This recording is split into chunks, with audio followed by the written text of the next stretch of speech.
رفاقت رفاقت کی تمنا شرشست آدم ہے۔ انسان کو ہر مقام پر رفیق کی ضرورت ہے۔ جنت بھی انسان کو تسکین نہیں دے سکتی اگر اس میں کوئی ساتھی نہ ہو، کوئی اور انسان نہ ہو، کوئی ہم راز نہ ہو، کوئی سننے والا نہ ہو، کوئی سنانے والا نہ ہو۔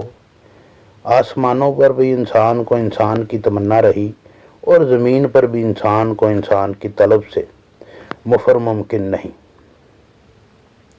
تنہائی صرف اسی کو زیب دیتی ہے جو لا شریک ہے، جو ماں باپ اور اولاد سے بے نیاز ہے۔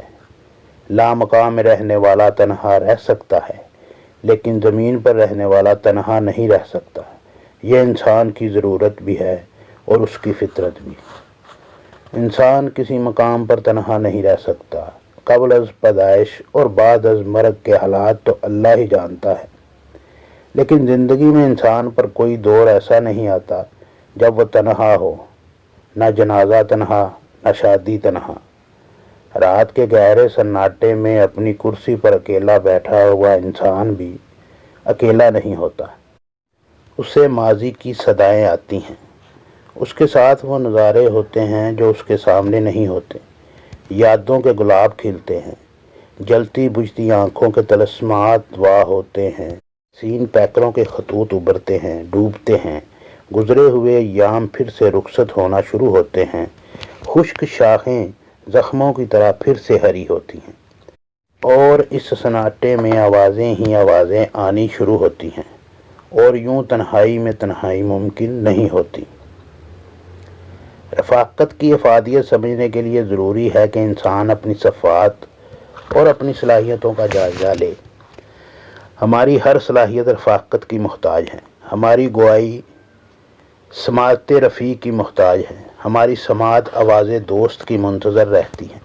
ہماری نگاہ دوست کے چہرے سے خوراک لیتی ہے۔ ہمارا چہرہ مرکز نگاہ یار ہوتا ہے۔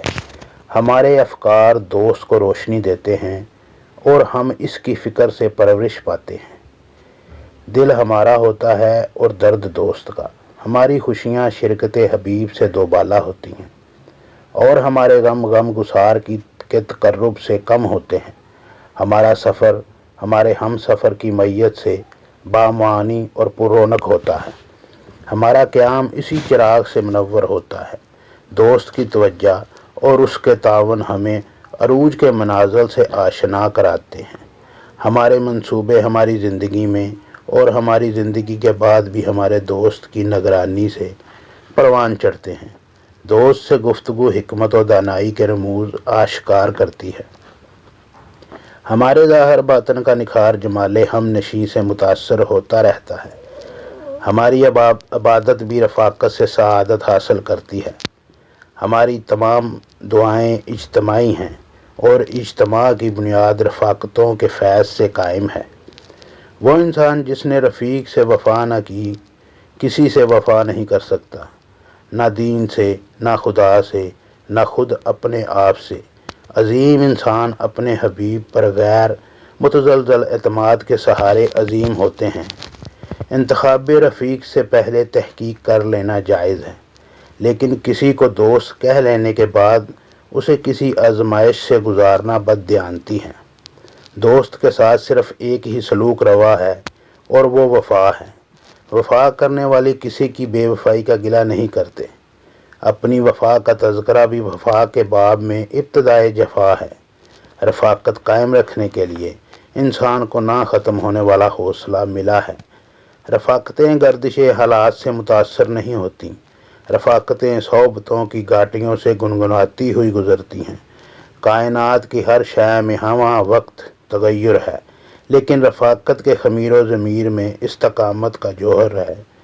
رفاقتوں کا مفرور زندگی سے فرار کراتا ہے۔ جس کو زندگی میں کوئی سچا اور سچا دوست نہ ملا ہو، اس جھوٹے انسان نے اپنی بدبختی کے بارے میں اور کیا کہنا ہے۔ انسانوں کا جہاں رفاقتوں کا جہان ہے۔ یہ وفاؤں کی داستان ہے، رشتوں کی تقدس ہے، سماجی اور دینی رابطوں کی تفسیر ہے۔ خوش نصیب ہے وہ انسان جس کا ہم سفر اس کا ہم خیال ہو۔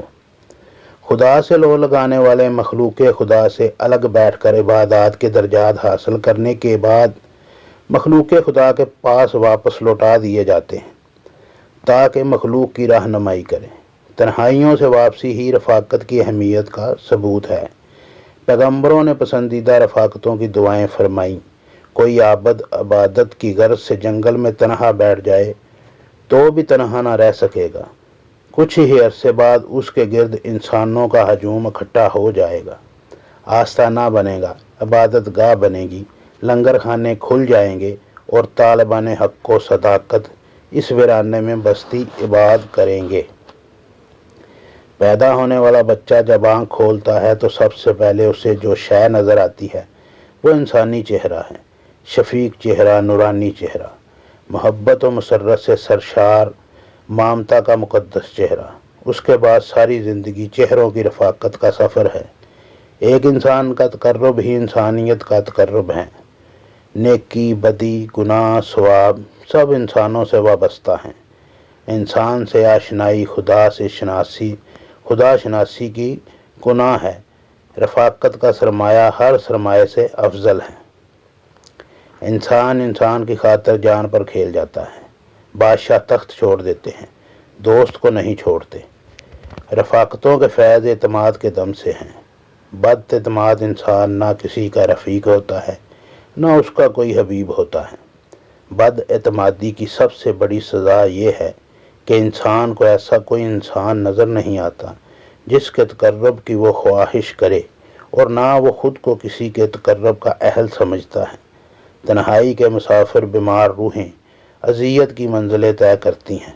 رفاقت زندگی ہے، فرقت موت۔ آج کے مشینی دور نے انسان کو انسان سے دور کر دیا ہے۔ رفاقت بشری سے محروم انسان مال اور اشیاء کی محبت میں گرفتار ہے۔ وہ نظریات کا قائل ہے، انسان کا قائل نہیں۔ آج کا انسان انسانوں سے بیزار ہے، وہ خود سے بیزار ہے۔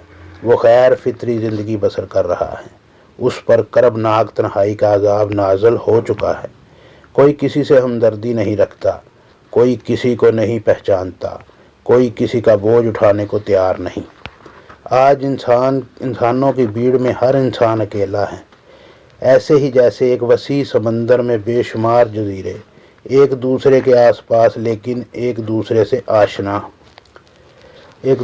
نا آشنا۔ نا آشنائی اور نا آشنائی کی وبا پھیل چکی ہے۔ کوئی کسی کا پرسان حال نہیں ہے۔ دایاں ہاتھ بائیں ہاتھ سے بے خبر ہے، بائی بائی سے بیگانہ ہے۔ رشتوں کے تقدس پامال ہو چکے ہیں۔ افسر ماتحت کا خیال نہیں رکھتا، ماتحت افسر کا لحاظ نہیں رکھتا۔ استاد شاگرد استادوں سے نالاں ہیں۔ ڈاکٹر مریض کی نبض پر ہاتھ رکھنے سے پہلے اس کی جیب پر ہاتھ رکھتا ہے۔ عجیب بے حسی کا دور ہے۔ رفاقت ختم ہو رہی ہے۔ ملتیں پائیدار رفاقتوں سے بنتی ہیں۔ رفاقت میسر نہ ہو تو عناصر ملت میں ظہور ترتیب ممکن ہی نہیں۔ اینٹ کا اینٹ سے ربط ختم ہو جائے تو دیواریں اپنے بوجھ سے گرنا شروع ہو جاتی ہیں۔ ملت کے تشخص کی تلاش دراصل اپنے رفیق کی تلاش کا نام ہے۔ دیار حبیب ہی محبوب ہو سکتا ہے، دوست ہی محبت و وفا کا سرچشمہ ہے، اور یہ محبت وفا ملک و ملت کا سرمایہ ہے۔ جس انسان کا ملک میں کوئی دوست نہیں وہ ملک سے دوستی نہیں کر سکتا۔ ملک کی خاطر قربانیاں دینے والے دراصل اپنی وابستگی کے لیے قربانیاں دیتے ہیں۔ جس کی وابستگی ختم ہو جائے اس کی حب الوطنی مشکوک ہو جاتی ہے۔ کارواں کو غبار راہ میں چھوڑ کر کسی نامعلوم منزل پر پہنچنے والا رہنما دراصل راہزن ہے۔ رہبر وہی ہے جو قافلے کو شادابی منزل سے آشنا کرے۔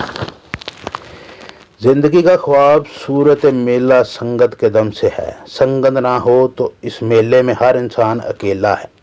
یہ میلہ خوش نصیبوں کا میلہ ہے۔ خوش نصیب وہ ہے جو کسی انسان کی تلاش میں سرکردہ ہے۔ خوش نصیب وہ ہے جو کسی کا منتظر ہے۔ خوش نصیب وہ ہے جو رفیق کے طریق کے ہمراہ میلے پر نکلا ہے۔ دل میں رفاقت کی روشنی نہ ہو تو چراغوں کے میلے کس کام کے؟ بہرحال ہمارا رفیق ہی ہمارا میلہ ہے۔ وہی ہمیں زندگی اور موت کے جمیلوں سے نجات دلاتا ہے۔